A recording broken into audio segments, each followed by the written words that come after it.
ఓం మహాగణాధిపతే నమః. ఓం గురుభ్యో నమః. ఓం శ్రీమాత్రే నమః.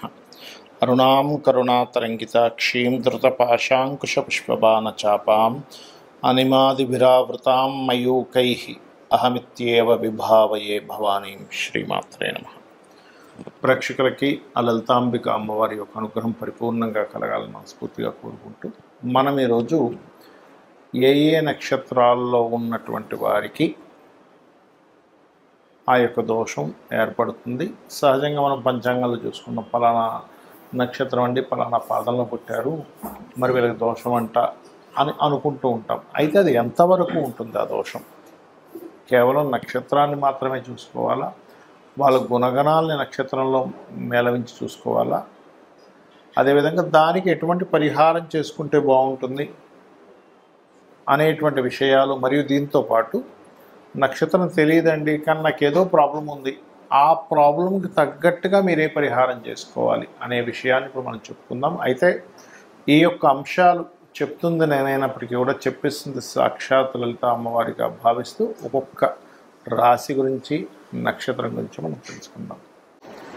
మీనలగ్నము, మీనరాశి, మీనం వారి కనుక చూసుకుంటే ఇక్కడ గమనించుకోండి, మీనంలో పూర్వాభాద్ర 4 ఉంటుంది.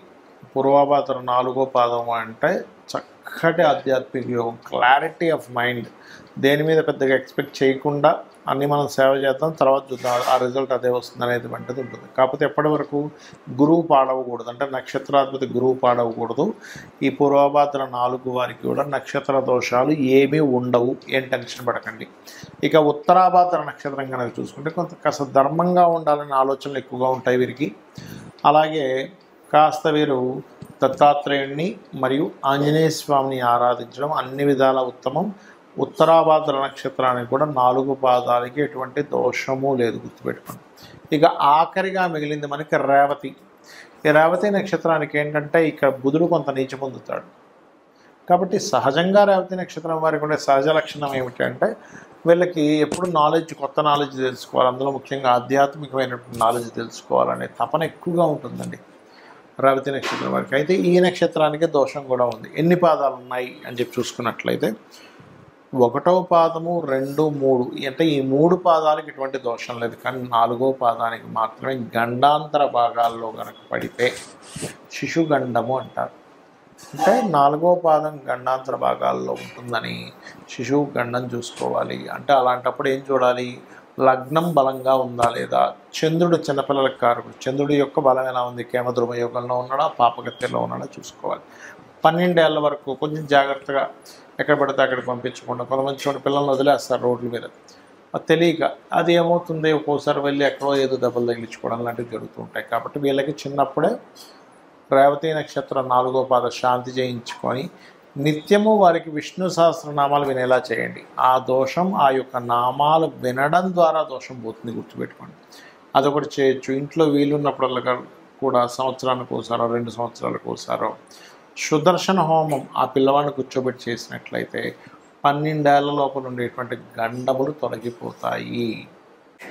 చాలామందికి ఈ యొక్క గండంలో పుట్టాము కదా, ఇది ఎప్పటి వరకు ఉంటుందని సందేహం కలుగుతూ ఉంటుంది. చిన్నప్పుడు మాత్రమే ఉంటుందండి. 12 సంవత్సరాల లోపల మాత్రమే ఈ నక్షత్ర గండం అనేటువంటిది నడుస్తూ ఉంటుంది. అందులో కూడా శిశువుకైతే శిశు సంబంధించినటువంటిది అంటే ఏంటి, లగ్నం పాడైనటువంటి మహాదశలు రావాలి.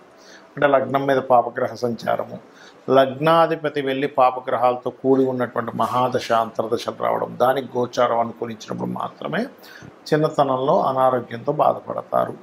దానికి నక్షత్ర శాంతి మరియు అదేవిధంగా ఆ గ్రహశాంతి, నక్షత్ర గ్రహశాంతులు, శివాభిషేకం చేసుకోవడం, ఇంట్లో ఏదైనా పారాయణం చేయడము, చండీ పారాయణం లాంటివి చేసుకుంటే క్లియర్ అయిపోతుంది. పెద్ద అయిపోయిన తర్వాత మీరు దాని గురించి ఏమిటి 1% కూడా పనిచేయదు, గుర్తుపెట్టుకోండి. ఇక తల్లికి తండ్రికి అన్నారనుకోండి, ఇందాక నేను చెప్పినట్టుగా చంద్రుడు పాడవాలి, రవి పాడవాలి తల్లిదండ్రి అయితే, అప్పుడు వాళ్ళకి సంబంధించిన దానము శాంతి చేసుకుంటే అక్కడ క్లోజ్ అయిపోతుంది. దాని గురించి జీవితాంతం మీరు బాధపడుతూ ఆలోచించాల్సిన అవసరం లేదు. మేనమామ గండం అంటారు కొన్నిసార్లు, అప్పుడు కూడా వీళ్ళకి బుధగ్రహం పాడవ్వాలి. పిల్లల జాతకాలు బుధగ్రహం పాడవి, ఆడో స్థానం కూడా పాడైతేనే అలాగా కండిషన్ చూసుకోకుండా ఊరికే మేనమామకి గండం అట్టండి అనుకోవడానికి వీలు లేదు. ఇది ఖచ్చితంగా చెప్తున్నాను. మీరు కావాలంటే ఒక 10,000 జాతకాలు తీసుకొని రీసెర్చ్ చేయండి. నేను రీసెర్చ్ చేసి చెప్తున్నటువంటి అంశం ఇది ఖచ్చితంగా. అలాగే మరికొంతమందికి ఎలా ఉంటుందంటే వాళ్ళకి చిన్నప్పుడు నోట్ చేయరు, కానీ వాళ్ళకి ఏదో ఇబ్బంది వస్తుందండి, నాకేదో ఇబ్బంది ఉంది, నాకు తెలియట్లేదు, జాతకం లేదంటూ ఉంటారు.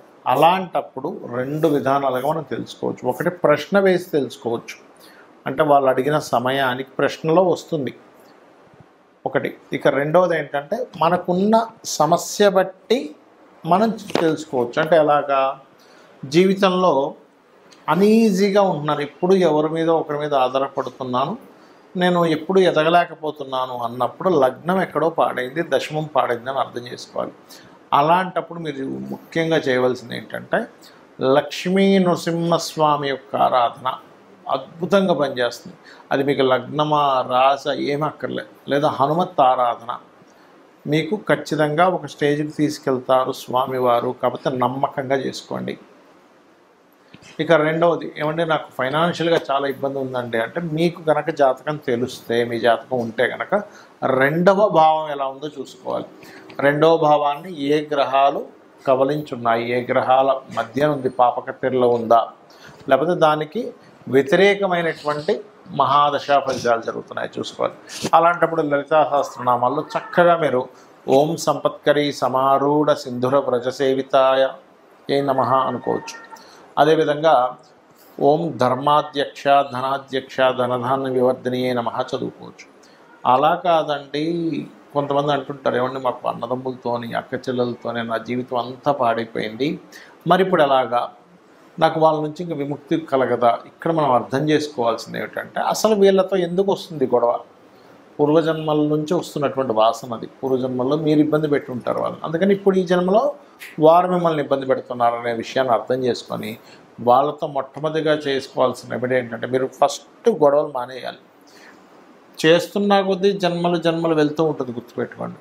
అలాంటప్పుడు మీరు ఓం కర్పూర వీటి కామోద సమాకర్ష దిగంతర లేదా ఓం కనకాంగద కేయూర కమనీయ భుజాన్విత, ఇది మీకు ఏదైనా ఒక పని చేయాలంటే భయం వేస్తున్నప్పుడు కూడా జరుగుతూ ఉంటుంది.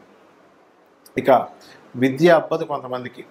చాలామంది అనుకుంటారు ఈ నక్షత్రంలో పుట్టాం కాబట్టి విద్య అవ్వట్లేదు అనుకుంటారు. అది అలా కాదు, 4వ భావం పాడవుతుంది, గుర్తుపెట్టుకోండి. అప్పుడు మీరు చేయవలసింది ఏమిటి అంటే 4వ అధిపతి ఎలా ఉన్నాడు, బుధుడు ఎలా ఉన్నాడో చూసుకుంటూ పర్టికులర్గా మీరు మీ యొక్క జాతక చక్రంలో 4వ అధిపతి ఎలా ఉన్నాడు ఏమిటి చెక్ చేసుకొని దానికి సంబంధించిన రెమెడీలు చేసుకోవడము, అందులో ముఖ్యంగా హయగ్రీవ స్తోత్రం చదువుకోవడం చేస్తూ ఉండాలి. అలాగే ఓం శుద్ధ విద్యాంకురాకార ద్విజపంక్తి ద్వయోజ్వలాయై నమః చేసుకోవచ్చు. ఇక సంతానం లేదు, కొంతమందికి సర్పదోషాలు ఉంటాయి, దానివల్ల అవ్వదు, దానికి ఏమి కంగారు పడకుండా దత్తాత్రేయుడిని దిగంబర శ్రీపాదవల్లభ దిగంబర. అప్పులు ఎక్కువగా ఉన్నాయండి, అపర్ణాయై నమః. వివాహం అవ్వట్లేదండి, ఓం కామేశబద్ధ మాంగళ్య సూత్ర శోభిత కందర నమః చూసుకుంటూ 7వ స్థానం ఎలా ఉందో చూడాలి. అప్పులు ఎక్కువగా ఉన్నాయంటే 6వ భావం ఎలా ఉందో చూడాలి. గండాలు ఎక్కువగా అవుతున్నాయి, ఇప్పుడు మనం అనుకున్నాం ఏ నక్షత్రానికి ఏ గండం అని. అలాంటప్పుడు మీరు చేయవలసింది ఏమిటి అంటే గండానికి కారకుడు ఎవరు, అష్టమాధిపతి.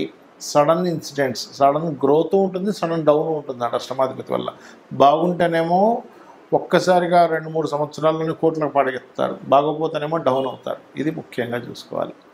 అలాగే భాగ్యం ఎప్పుడైనా గుర్తుపెట్టుకోండి, భాగ్యాధిపతి బాగున్నాడా ఇంక తిరుగులేదు, వాళ్ళ లైఫ్ భగవంతుడు దగ్గరుండి నడిపిస్తాడని అర్థం చేసుకోవాలి.